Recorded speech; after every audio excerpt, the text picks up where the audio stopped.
जय हिंद दोस्तों, इस वक्त मैं कानपुर में आया हुआ हूँ जहाँ पर MKO की ऑप्टोनिक्स फैसिलिटी है। और इस ऑप्टोनिक्स फैसिलिटी में दोस्तों नेत्रों जो डिवाइसेस है वो बनाई जाती है हमारी आर्म फोर्सेस के लिए। साथ ही साथ सबसे खास बात यह है कि MKO हमारे सैनिकों को और ज़्यादा मॉडर्नाइज कर रहा है। और साथ ही यही नहीं, इसके अलावा मेक इन इंडिया इनिशिएटिव के तहत यहाँ पर आत्मनिर्भर भारत को भी किस तरीके से बढ़ावा दिया जा रहा है, किस तरीके से उन सारे प्रोसेस पर काम हो रहा है, ये सारी चीज़ें हम जानने की कोशिश करेंगे। खास बात यह है कि यहाँ पर ये जो कंपनी है वो उसका एक अच्छा खासा इतिहास रहा है हमारे सैनिकों को सशक्त बनाने के लिए। और आज उन्हीं के ये जो नेत्रो डिवाइसेस हैं वो तैयार किए जा रहे हैं मेक इन इंडिया इनिशिएटिव के तहत। क्या कुछ है आज हम जानने की कोशिश करेंगे। और हमारे साथ इस वक्त मौजूद है जो इस कंपनी को इस वक्त देख रहे हैं। सर, आपका good name? Hello, Chandramouli Mishra, DGM operations. Thank you sir, और बहुत अच्छा लगेगा आप एक बार हमें विजिट कराएं फैसिलिटी को। आइए, आपका स्वागत है। Thank you sir.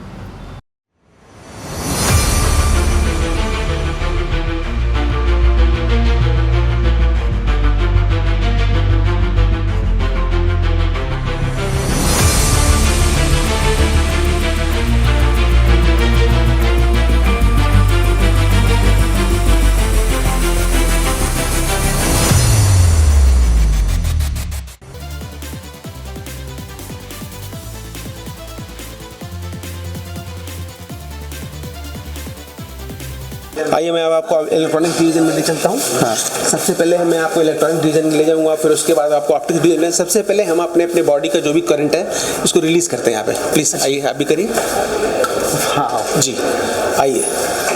ये हमारा इलेक्ट्रॉनिक डिवीज़न है। इसमें हम अपने सबसे पहले पार्ट की प्रोसेसिंग शुरू करते हैं इलेक्ट्रॉनिक डिवीज़न में। हमारे पास जब भी पार्ट आते हैं हम इनको सबसे पहले इलेक्ट्रॉनिक डिवीज़न में ले जाते हैं। यहाँ पर कुछ प्रोसेसिंग करने के बाद हम इसको ऑप्टिक्स में भेजते हैं। जैसे एग्जांपल के लिए मैं आपको बताऊँ, यहाँ पर हमारी PCB असेंबली चल रही है। ये PCB असेंबली चल रही है। अब यहाँ पर आप देखेंगे कि इस PCB में हमारा जो ऑपरेटर है ये सोल्डरिंग कर रहा है। ये सारे हमारे आउटर पार्ट है जिसमें वो PCB को असेंबल करेंगे।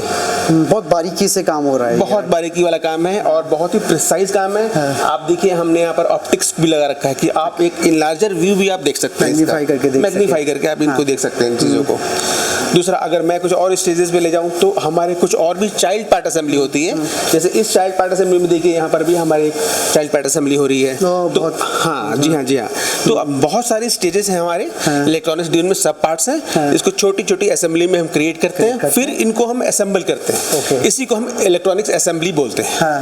मतलब ये आपकी पूरी जो है वो इलेक्ट्रॉनिक असेंबली है। जी हाँ जी। यहाँ पे बहुत ही माइन्यूट काम हो रहा है, बहुत ही बारीकी से काम हो रहा है। जी हाँ जी। इसी तरीके से मतलब एक बहुत ज़्यादा इंपॉर्टेंट बात यह है कि अगर आप देखेंगे तो आपने अपने बॉडी के लिए यहाँ पर देखिए, आपने ESD एप्रन्स पहने हुए हैं। अच्छा। ESD रिस्ट बैंड लगा रखा है, क्योंकि इलेक्ट्रॉनिक्स का पार्ट ऐसा होता है कि अगर आपने बेयर हैंड से छू दिया तो इलेक्ट्रॉनिक्स के पार्ट बिल्कुल डिटेरिएट हो जाएंगे, डैमेज हो जाएंगे, क्वालिटी बिल्कुल मेंटेन नहीं रहेगी। तो ये सब सावधानी हमें इलेक्ट्रॉनिक डिजाइन में रखनी पड़ती है, जो हम अपने इस यूनिट में रखते हैं इसका ख्याल। जिसमें ये इस तरीके का जी हाँ जी, जो वेयरिंग बोर्ड है, सारे जितने भी आपके वर्किंग टेबल हैं, सब कुछ यहाँ पर हमने इलेक्ट्रॉनिक्स के स्टैंडर्ड को मेंटेन किया हुआ है। वाह, ये पूरा एक तरीके का आपकी असेंबली है इलेक्ट्रॉनिक्स की। असेंबली है। अगर आप देखेंगे तो अपने जो हमारी ये जो इंचार्ज है, ये सारी चीज़ों को फाइनल वेरीफाई करते हैं कि जो कुछ भी यहाँ पर काम हो रहा है इसका वेरिफिकेशन करते हैं, क्वालिटी स्टैंडर्ड मेंटेन हुआ नहीं हुआ, हर एक चीज़ को फाइनल वेरीफाई करने के बाद इसको आगे के स्टेज में भेज देते हैं। यानी कि ऑप्टोनिक्स की शुरुआत सर यहाँ से होती है, स्टार्टिंग स्क्रैच लेवल से, कि कैसे हमने शुरू करना है, फिर हम अगले प्रोसेस में बढ़ते हैं, अगले प्रोसेस में जाते हैं। जैसे ये हमारा इलेक्ट्रॉनिक्स डिवीजन है, उसके बाद हम फिर ऑप्टिक्स डिवीजन में चलेंगे। आपको आइए, आपको इलेक्ट्रॉनिक्स असेंबली के बाद अब अपने नेक्स्ट स्टेज जिसमें हम ऑप्टिक्स असेंबली को जिसको बोलते हैं, मैं वहाँ ले जाता हूँ। ऑप्टिक्स असेंबली में जाने के पहले हमें थोड़ा एप्रन और सारी चीज़ें जो प्रिकॉशंस वो लेनी पड़ेगी पर्पस के लिए, क्योंकि वो बिल्कुल डस्ट फ्री एरिया है। इसलिए हमें अपने आप को पूरा प्रोटेक्ट करना पड़ेगा कि हमारे प्रोडक्ट क्वालिटी में कोई भी फर्क ना आने पाए। तो उसके लिए स्टैंडर्ड है, प्लीज इसको आप। Thank you so much sir. Thank you.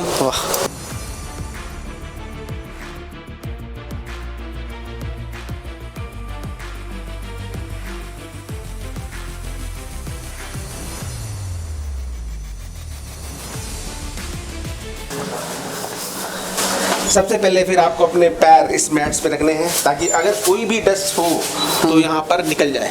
अच्छा, ये चिपका मतलब स्टिकी है, एडहेसिव है। यस, स्टिकी मैट है। स्टिकी मैट है। ओके, आइए।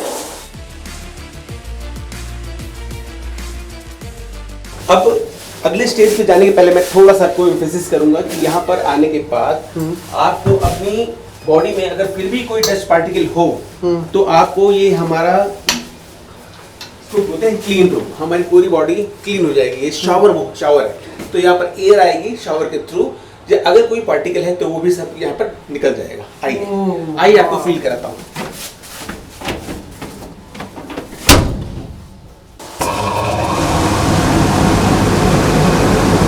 अगर आप देखें कि अगर कोई भी डस्ट पार्टिकल गलती से भी रह गया हो वो इससे बिल्कुल निकल जाएगा। यहाँ बिल्कुल इससे निकल जाएगा। ये होती है क्वालिटी। यस। तो अब हम हमारे ऑप्टिक्स रूम में है। आपका यहाँ पर स्वागत है दोबारा। Thank you sir. तो शुरुआत करते हैं। देखिए हमारे ना, अब जैसे ही हमारे चाइल्ड पार्ट आते हैं, कोई भी पार्ट आता है तो आपके टॉस बॉक्स के थ्रू ही आता है। आप जैसे अभी हमने अपने आप को क्लीन कर लिया, बट पॉइंट है हमने आपको क्लीन कर लिया, बट क्या हमारे पार्ट क्लीन है? हाँ, इसलिए हम इसका ध्यान रखते हैं कि कोई भी अगर हमारे पार्ट जो असेंबल होने के लिए यहाँ आ रहे हैं, थ्रू पास बॉक्स है, यहाँ पर भी एयर शावर है। यानी कि ये पास बॉक्स है पार्ट्स के लिए भी, मतलब जो आ रहे जैसे हमने अपने आप को क्लीन कर लिया, क्लीन किया यहाँ पे, सिमिलर वे में हमने अपने पार्ट्स को भी क्लीन किया और क्लीन करने के बाद हम अपने पार्ट्स को यहाँ पर स्टोर करते हैं। अच्छा, उसके बाद स्टोरेज कैटेगरीज हैं जिसको हम अपने क्लासिफिकेशन के हिसाब से अलग अलग रखते हैं। आप ये देख रहे हैं आइडेंटिफिकेशन टैग्स, उसके हिसाब से हम आपको पार्ट को प्लेस करते हैं। करेक्ट जी हाँ जी। वाह, यानी कि ये पहले आएगा पास बॉक्स में, कोई भी सामान बाहर से आएगा वो भी बिल्कुल क्लीन होगा, और उसके बाद यहाँ पर हिसाब से हम इसको रखेंगे। मेटल स्टोरेज एरिया में हम मेटल को रखते हैं। तो यहाँ पर कोई भी अगर आइटम है वो हम ESD बिन्स में रखते हैं। ESD एक स्टैंडर्ड होता है, इलेक्ट्रोस्टैटिक डिस्चार्ज। मतलब जैसे हमारी बॉडी में होता है डिस्चार्ज होता है, सेम इसमें भी चार्ज होता है। तो हम अपने चार्ज को डिस्चार्ज करने के लिए, जैसे हमने अभी को ये एप्रन पहना हुआ है, हम अपने पार्ट का स्टोरेज भी ऐसे रखते हैं कि जिसमें आपके जो भी करंट है वो डिस्चार्ज हो जाए। Correct, okay. और अब आपको मैं ले चलता हूँ, ये हमारे वर्क स्टेजेज हैं जिनको हम लेमिनार असेंबली बोलते हैं। अगर आप फील करेंगे यहाँ पे तो आपको एक एयर प्रेशर मिलेगा। मीन्स अगर आप देखेंगे तो कोई भी अगर छोटा सा भी डस्ट पार्टिकल होगा, इसको ही शक करेगा ऊपर की तरफ, ओके। जैसा मैंने आपको बताया ये ऑप्टिक्स असेंबली है, इसलिए अब आप देखिए ये जो हमारा इंजीनियर है इसको क्लीन कर रहा है बहुत बारीक से। यस, इसलिए कोई भी पार्टिकल, डस्ट पार्टिकल रहना हमारे प्रोडक्ट के लिए बहुत ही हानिकारक है सर, क्योंकि इसलिए हम अपनी क्वालिटी स्टैंडर्ड्स को मेंटेन करने के लिए इंश्योर करते हैं कि यहाँ पर कोई भी डस्ट पार्टिकल रिमेन ना रहे। बिल्कुल, मतलब कहते हैं कण भी ना रहे इसका। जी हाँ, मिट्टी का कण। हम माइक्रोन की बात करते हैं। माइक्रोन तो हमें दिखाई देते, वो तो दिखाई भी नहीं देते। वाह।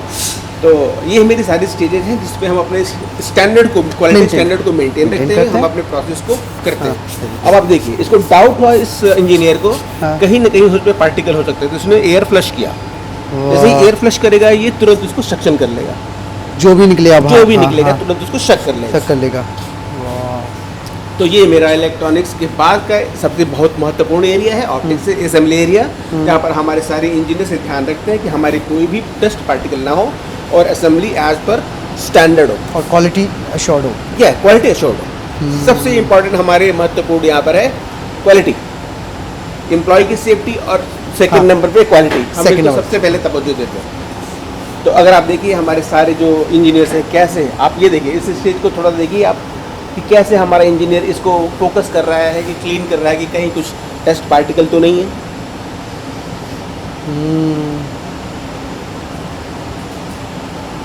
तो आपने देखा हमारे लोग किस क्वालिटी को मेंटेन करते हुए, ये सर मैं कहना चाहूँगा इंटरनेशनल स्टैंडर्ड जिसे कहते हैं वो इस इंटरनेशनल स्टैंडर्ड के साथ साथ हम अपने जो एम्प्लॉइज हैं उसकी ट्रेनिंग पे क्वालिटी माइंड कंटिन्यूस अपग्रेड करते रहना, ये हम लगातार काम करते रहते हैं। लेटेस्ट टेक्नोलॉजी, अभी आपको जो चीजें दिख रही हैं वो डायरेक्ट हैं, बट इसके पीछे की कहानी भी ऐसी है कि हम अपने लोगों को लगातार ट्रेन करना, क्वालिटी माइंड बनाना, प्रोडक्टिव माइंड, इंटरनेशनल स्टैंडर्ड पे हमें कैसे अपने आप को मेंटेन करना है, कैसे शोकेस करना है, ये सारी चीजें हैं। करेक्ट। आइए अब आपको अगले स्टेज पे ले जाता हूँ। जैसे हमारी इलेक्ट्रॉनिक्स असेंबली के बाद ऑप्टिक्स में हमने जब पार्ट को असेंबल कर लिया तो हम ये इंश्योर करते हैं कि हमारा जो पार्ट है वो लीक प्रूफ होना चाहिए। लीक प्रूफ होना चाहिए। लाइक अगर मैं आपको दिखाऊं कि आपका नाइट्रोजन पर्जिंग है, अब नाइट्रोजन पर्जिंग का मतलब है कि ये आपका पार्ट देखिए, इसने नाइट्रोजन को पर्ज कर दिया इस पार्ट में, इसको लगा दिया। अगर कोई भी लीकेज होगा तो फिर आपको तुरंत यहाँ पर बबल्स दिखने लगेंगे। अच्छा, तो 100% पार्ट में हम ये इंश्योर करते हैं ये टेस्ट हो हाँ। कि हमारा कोई भी पार्ट लीक प्रूफ हो, लीक ना हो, लीक हाँ। प्रूफ हो हमारा हाँ, पार्ट। लीक प्रूफ हो। जी हाँ, जी हाँ, ठीक जी है। हाँ। अच्छा, यहाँ हमने इसको नाइट्रोजन पर्गिंग या के लिए- नाइट्रोजन पर्जी करती, नाइट्रोजन लीकेज टेस्ट बोलते हैं इसको। हाँ। हम यहाँ पर ये देखते हैं कि पार्ट में आपकी पाइप लाइन में कहीं भी लाइन में कोई भी लीकेज की कोई भी संभावना ना हो। ना हो। जी हाँ। हम्म, तो अगर आप ये देखिए कि हम अपने पार्ट को असेंबल करके हम अपने स्टोरेज सिस्टम में रखते रहते हैं और अपने प्रोडक्शन जो प्लानिंग है, प्लानिंग के हिसाब से कब मुझे इसको नेक्स्ट स्टेज पे ले जाना है, वो सारी चीज़ें हम अलाइन करते हैं। तो हमारा पर्पस ये होता है कि जैसे हमने इलेक्ट्रॉनिक्स करी, ठीक उसके बाद हमने ऑप्टिक्स करी, ठीक उसके बाद हमने असेंबल करके हम अपने क्वालिटी प्रोडक्ट को हम अपने टेस्टिंग लैब में भेज पाए क्वालिटी एश्योर करने के लिए। वो टेस्टिंग लैब में फिर अब जाएगा दोबारा यहाँ से अब मैं आपको अगले स्टेज पे ले जाऊंगा टेस्टिंग लैब में, कि हम अपने प्रोडक्ट को बनाने के बाद, असेंबल करने के बाद हम इसको कैसे टेस्ट करते हैं, कैसे क्वालिटी को वैलिडेट करते हैं। Correct sir. अब आपको मैं अपने एक बहुत ही इंपॉर्टेंट इंस्ट्रूमेंट के बारे में बताऊंगा, इसको बोलते हैं डस्ट पार्टिकल काउंटर। ये हमारे जितने इन्वायरमेंट में डस्ट की क्वांटिटी है इसको ये बताता है। लाइक अगर 3 कैटेगरीज की मैं बात करूँ तो अप टू 0.3 माइक्रोन्स हमारे जो नंबर्स होने चाहिए 10,000 काउंट से कम होना चाहिए। 0.5 माइक्रोन के जो डस्ट काउंट है 1000 से कम होने चाहिए। और अगर मैं बात करता हूँ 5 mm तक की जो डस्ट काउंट की बात करता हूँ तो ये हमारे 0 होना चाहिए। अच्छा, ये मतलब ये आपके डस्ट को पूरा काउंट करता है, इन्वायरमेंट में कितनी डस्ट है और उसको यहाँ पर बताता है। अगर हमें कोई भी एबनॉर्मलिटी मिलती है तो हम अप्रोप्रिएट एक्शन लेते हैं। लाइक हम अपने ऑपरेशन को क्लोज करते हैं, डस्ट को क्लीन करते हैं, फिर दोबारा चेक करते हैं। हम अपने सिस्टम्स में जितने इंस्ट्रूमेंट्स लगे हुए हैं सबको दोबारा चेक करते हैं। मतलब आफ्टर ओनली आफ्टर वैलिडेशन हम अपने काम को स्टार्ट करते हैं। वैलिडेशन के बाद, वैलिडेशन के बाद तो अब हमने बोला कि हमने एप्रन पहना, हाँ, हमने सब कुछ पहन लिया, बट रिजल्ट क्या रहा? इस रिजल्ट को ये इंस्ट्रूमेंट बताता है कि सारे प्रिकॉशंस को लेने के बाद भी क्या हमारा इन्वायरमेंट सेफ है काम करने के लिए, प्रोडक्ट के लिए सेफ है। तो इसको हम इस इंस्ट्रूमेंट की वजह से अश्योर करते हैं। वाओ। तो यहाँ पर कोई भी चीज़ आती है पहले यहाँ पर इस उसका पूरे इन्वायरमेंट के डस्ट को ही काउंट कर रहे हैं। इस आप देख वक्त रहे जो हैं? हम इस रूम के अंदर बैठे Yes. हुए हैं उसका दिखा रहा है ऑल Yes, ओवर। जी। तो ये जो एक्यूरेट जो पैरामीटर्स यहाँ पे दिख रहे हैं, मेजरमेंट जो किया हुआ है, तो वो इस हिसाब से ओके है कि इस वक्त काम के स्टैंडर्ड के अनुकूल है, तभी हम अपने काम को कर रहे हैं। Okay. अदरवाइज हमारे जो एरिया इंचार्ज है काम को रोकते हैं, रोक सकते हैं। और चेक करते हैं कि ऐसा क्यों है। क्वालिटी जो वैसे इसकी संभावना बहुत कम होती है क्योंकि हम ऑलरेडी इतने सारे filter precautions होकर ले रहे हैं, filter पार्ट होकर क्लीन आ कर रहा रहे हैं, खुद को क्लीन कर रहे हैं, हम अपने इतने सेफ्टी मेजर्स है हमारे पास, ऐसे चांसेस होते नहीं है। बट यस, क्वालिटी स्टैंडर्ड फिर को भी मेंटेन करने के लिए हाँ। हमें इन चीज़ों को चेक पॉइंट रखना होता है, जिसको हम एश्योर करते हैं। वाओ। यस। अब सर जो नेक्स्ट आप बता रहे थे इसके जी हाँ, बाद जी हम हाँ। तो हाँ, इसके बाद देखिए प्रोडक्ट मेरा असेंबल होगा यहाँ पे। उस असेंबल होने के बाद मैं आपको ले चलता हूँ अपने टेस्टिंग लैब में, जहाँ पर हम अपने पार्ट्स को 100% प्रोडक्ट को अपना इंस्पेक्शन करते हैं। मेरा जो पार्ट है एज पर स्टैंडर्ड बनाया गया नहीं है, एज पर स्पेसिफिकेशंस पार्ट हमारा मीट कर रहा है, स्टैंडर्ड मीट कर रहा है नहीं कर रहा है। तो अगले स्टेज पे मैं आपको बताऊंगा कि हम अपने इस प्रोडक्ट की क्वालिटी को कैसे एश्योर करते हैं। खैर, आइए अब आपको ले चलता हूँ।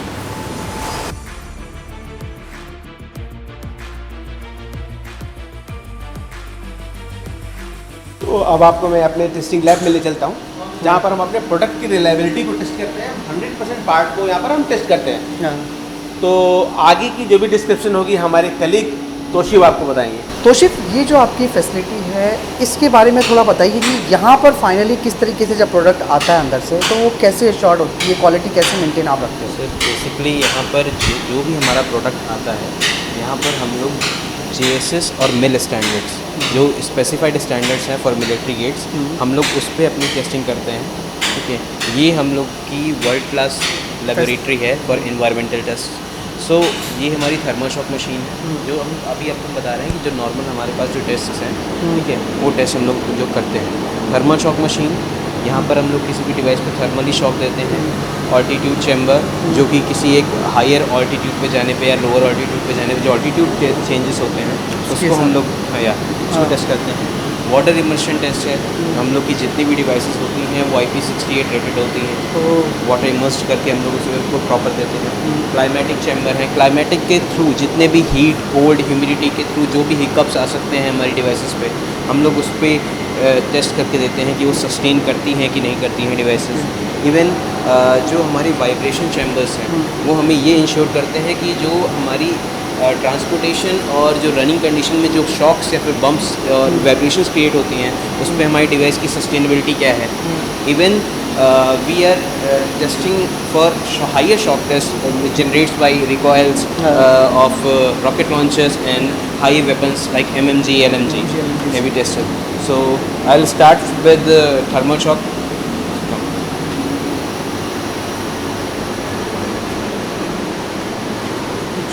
सो हम लोग स्टार्ट करते हैं थर्मल शॉक टेस्ट से. सो थर्मल शॉक हमारा जो है यहाँ हम लोग टेस्ट करते हैं किसी भी डिवाइस को थर्मली शॉक देते हैं. There is 2 zones, first and hot and another is cold zone. यहाँ हम लोग क्या करते हैं अपनी डिवाइस को पुट करते हैं. देन इस डिवाइस इस मशीन के अंदर एक चैम्बर है, एक ट्रॉली है. उस ट्रॉली के थ्रू जैसे ही डिवाइस एक हॉट जोन में like 70 degree maximum 200 degree Celsius तक हम लोग ऊपर सिमुलेट कर सकते हैं.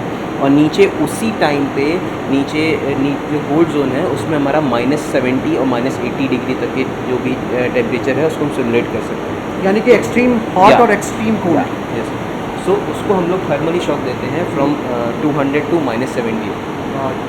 सडन चेंजेस करते हैं. सडन चेंज तुरंत स्वैप होता है. ओके. उसमें डिवाइस की सस्टेनेबिलिटी है कि नहीं है. ओके. फिर इसके बाद जो प्रोसेस है वो किस तरफ बढ़ता है? देन उसके बाद हम आते हैं ऑल्टीट्यूड चैम्बर पे.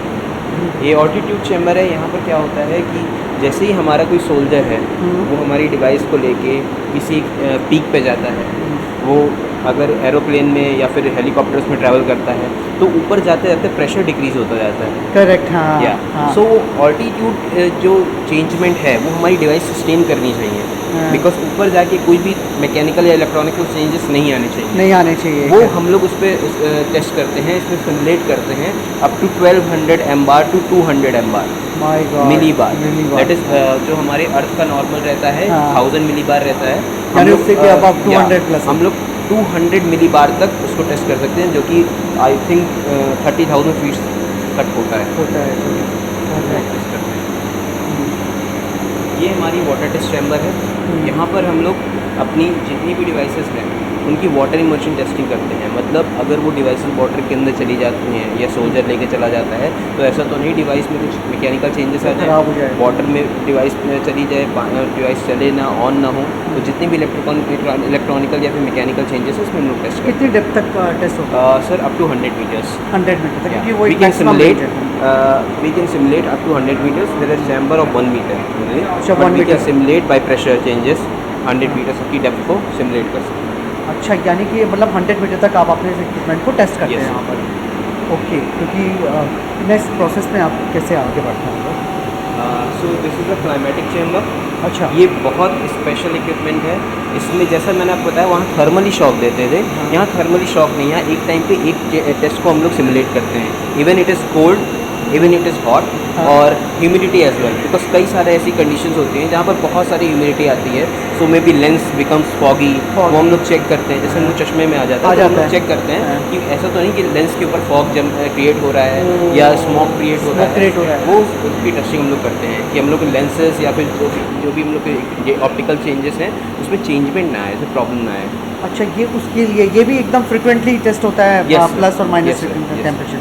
If we can simulate here to 100 degree Celsius for hot and minus 40 degree Celsius for cold. And humidity we can simulate 95% of RH. Oh, Relative humidity. This equipment tests for transportation and हाँ, कहीं ले जाते हैं जब हम कभी running changes. तो bye transport हम लोग चेक करते हैं कि अगर किसी ऐसी कंडीशन में कहीं पर एक रफ टेरेंस है, वहाँ पर कई सारे बम्प्स क्रिएट हो रहे होंगे, स्टोरेज होके जा रहा होगा, राइट.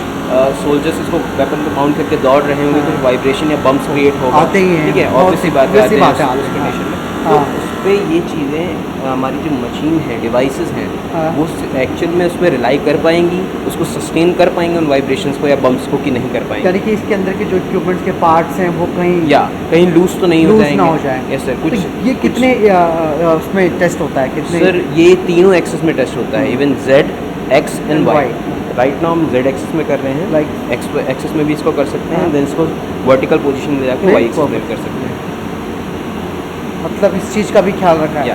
कि एक तो बाई एयर का भी ख्याल रखा आपने, हर्ट्ज तक की फ्रीक्वेंसीज जो जनरेट होती हैं हम लोग उसको यहाँ सिमुलेट करके टेस्ट करते हैं। मतलब यानी कि बाई एयर भी अगर ले जा रहे हैं तो क्या टेस्टिंग के इम्पैक्ट पड़ेंगे, इवन ग्राउंड से भी अगर आप Yes, ले sir. जा रहे हैं तो उसके क्या इम्पैक्ट पड़ सकते हैं, वो सारी चीज़ें आपने मतलब सब यहाँ पर हम लोग क्वालिटी के साथ कोई कॉम्प्रोमाइज़ नहीं कर No, रखा है। ये मैं अभी तक मैं देखकर बहुत शॉक रहा कि आपने हर चीज़ को बहुत बारीकी से यहाँ पर प्रेजेंट करके दिखाया है, और वही आपकी क्वालिटी जो है वो दिखाती है कि भाई MKU इस तरीके से डिफेंस इक्विपमेंट्स तैयार कर रहा है। इसके बाद हम आगे अगर आप बताएंगे तो वो कौन सी चीज़ है जिसमें आप हमारी मशीन है शॉक टेस्ट। जैसे कि हम लोग वाइब्रेशन में बहुत छोटे छोटे बम्प्स जो क्रिएट होते होंगे दौड़ने में या फिर जंप्स में, यस सर, तो उसको हम लोग सिमुलेट करते थे। बट इस पे हम लोग जो रॉकेट लॉन्चर्स पे या LNGs पे जो बड़े शॉक्स क्रिएट होते हैं ड्यू टू रिकॉयल, उसको हम लोग सिमुलेट करते हैं, जो कि लास्ट होता है 500 G तक, मैक्सिमम या maximum 500 G and starting with 50 G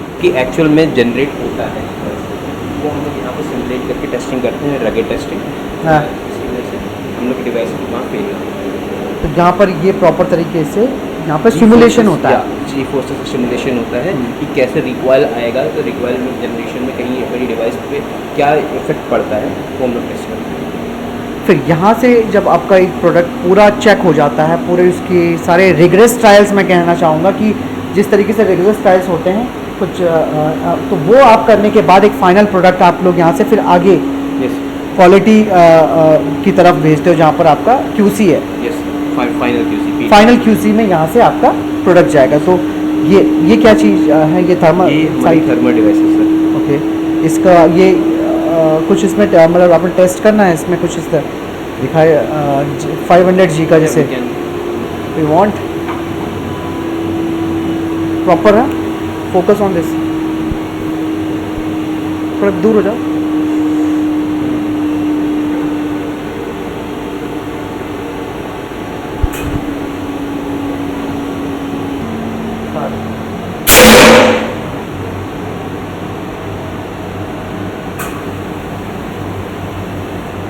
ये 500 G में टेस्ट हो रहा है।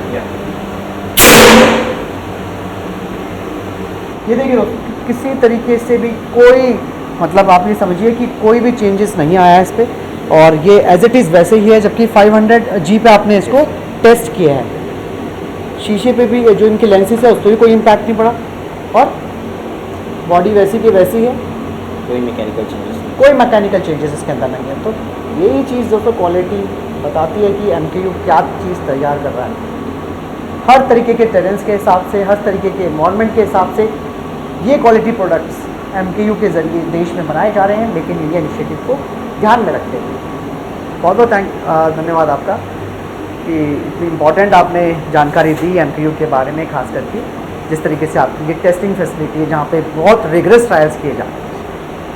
सर, आप मैं पूछना चाहूँगा कि अब अगला जो आपकी क्या आप इसमें दिखाना चाहेंगे, जो कि नेक्स्ट जो है क्वालिटी लैब के बाद मैं अब आपको दिखाता हूँ कि हमारे पास किस तरह की प्रोडक्ट रेंज है। वहाँ पर मैं आपको डिफरेंट जो मेरे प्रोडक्ट्स हैं उसके बारे में आपको बताऊँगा, किस तरह के हमारे प्रोडक्ट हैं, क्या क्या हम अभी प्लान कर रहे हैं, किस तरह हमारी प्लानिंग है आगे जाने की, करेंट फ्यूचरिस्टिक प्लान।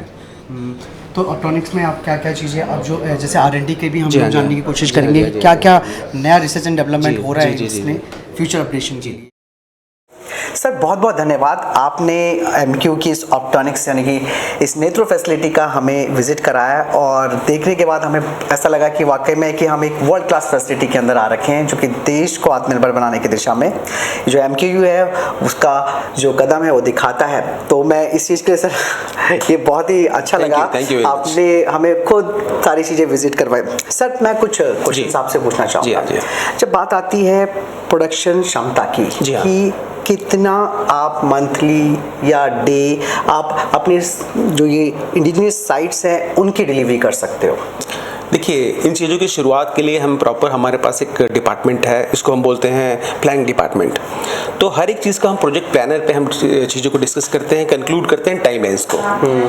उसमें हम बहुत सारी चीज़ों का ध्यान रखते हैं। हमारी करंट कैपेसिटी क्या है, हमें कितने कस्टमर को एक साथ फीड करना है, तो हम प्रॉपर टाइमलाइन बनाते हैं। इस टाइमलाइन के बेसिस पे हम सब कुछ डिफाइन करके ही इसका एग्जीक्यूशन को हम पीरियडिकली चेक करते रहते हैं।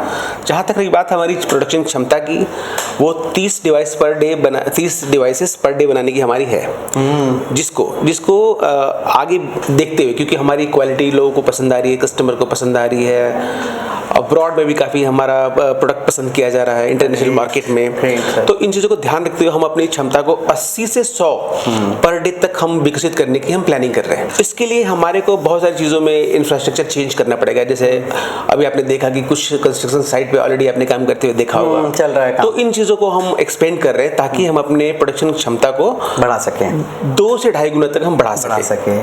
तो हमारी करंट प्लानिंग ये है जी। और सर जो डे टू डे, अब आप इतना बड़ा फैसिलिटी को देख रहे हैं, डेली कुछ ना कुछ तो चैलेंजेस आते होंगे। देखिए, इसमें कोई शक नहीं है कि भारत ने काफ़ी इम्प्रूव किया है क्वालिटी माइंडसेट को लेके, बट अभी भी बहुत कुछ करना चाहिए हमें। इसके लिए हमें ऑटोमेशन पे फोकस करना है। ऑटोमेशन में होता है क्या कि गलतियाँ कम होती हैं, गलतियाँ कम होती हैं, तो हम अपनी क्षमता के साथ साथ अपने सप्लायर की क्षमता को भी इक्वली बढ़ाना चाहते हैं, ताकि हमारे सप्लायर की क्वालिटी और हमारी क्वालिटी, जब तक सप्लायर क्वालिटी अच्छी नहीं देगा हम नहीं कर सकते। तो हम अपनी क्वालिटी के साथ साथ अपने जो सप्लायर्स हैं उनकी क्वालिटी पे भी इक्वली मुझे फोकस करने की जरूरत है, जो कि हम ऑलरेडी कर रहे हैं। तो इस तरह से हम अपने साथ साथ सप्लायर की क्षमता को भी आगे बढ़ा के हम अपने टारगेट को अचीव कर रहे हैं जी। और सर मैं पूछना चाहूँगा कि क्या चीज़ आपको ऐसे मोटिवेट रखती है ये सब चैलेंजिंग काम करते हुए? देखिए, जिस तरह से हमारी डिजायर्ड कैपेसिटी की बात हो रही है, 2 से 2.5 गुना, और मोस्ट प्रोबेबली अगले 1 साल में हो सकता है कि हम 4 गुने की बात करें। तो जिस तरह का चैलेंज है उसको एक्सेप्ट करना खुद एक एक्साइटिंग फैक्टर है जी। और उसके साथ साथ टीम बिल्ड करना, टीम को ट्रेन करना उस लेवल पे, सबसे इंपॉर्टेंट है क्वालिटी माइंडसेट को डेवलप करना विद इन टीम, और कंटिन्यूस इंप्रूव करना है हमें।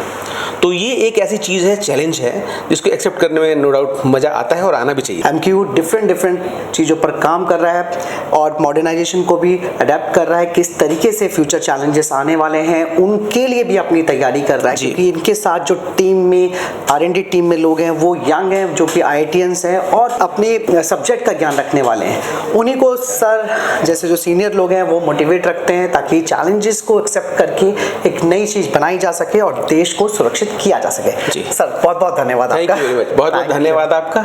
Thank you.